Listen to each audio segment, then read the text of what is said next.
আসসালামু আলাইকুম। আজকের ভিডিওতে আমি দেখাবো আপনি কিভাবে বিকাশের ব্যালেন্স চেক করবেন এবং স্টেটমেন্ট চেক করবেন।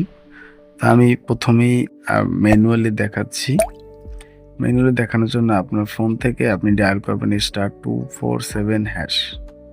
247# ডায়াল করার পরে আপনি এখানে যেটা দেখতে পাবেন যে একটা অপশন আছে ৯ নাম্বার যেটা মাই বিকাশ অপশন নামে। জাস্ট ক্লিক করবেন এবং সেন্ড করবেন। আপনি ১ নাম্বার ক্লিক করবেন check balance. Check balance click করে আপনি আপনার পিনটা, আপনার বিকাশ অ্যাকাউন্টের পিনটা এখানে দিলেই আপনার বিকাশের যে ব্যালেন্সটা আছে সেই ব্যালেন্সটা কিন্তু এখানে শো করবে। আপনি আপনার অ্যাকাউন্টের ব্যালেন্সটা শো করতেছে, আপনি দেখতে পাচ্ছেন। এভাবে আপনি আপনার বিকাশের ব্যালেন্সটা দেখতে পান এবং অ্যাপস থেকে যদি আপনি দেখতে চান তো আরো সহজে আপনি অ্যাপস থেকে বিকাশের ব্যালেন্স দেখতে পারেন। আপনার অ্যাপসে লগইন করবেন আপনার পাসওয়ার্ড দিয়ে। লগইন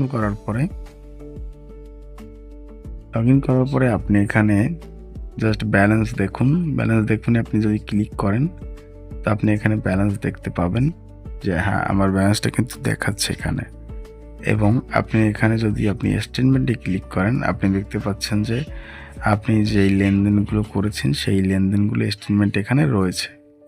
তো আপনি এভাবেই খুব সহজে আপনি কাকে, কাকে টাকা পাঠিয়েছেন সবকিছু এখানে একদম গোছালোভাবে রয়েছে। আপনি ফেব্রুয়ারি মাসে কয় টাকা লেনদেন করেছেন বা শুরুর ব্যালেন্স কয় টাকা ছিল সবকিছু আপনি এখানে একদম পার্ট টু পার্ট দেখতে পাচ্ছেন।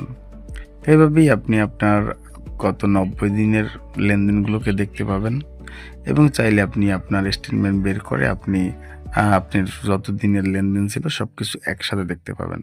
এভাবেই আপনি আপনার স্টেটমেন্ট এবং আপনার বিকাশ ব্যালেন্সটা জানতে পারবেন বা বিকাশ ব্যালেন্সটা দেখতে পাবেন বা কাকে টাকা পাঠিয়েছেন সেটা দেখতে পাবেন। ধন্যবাদ।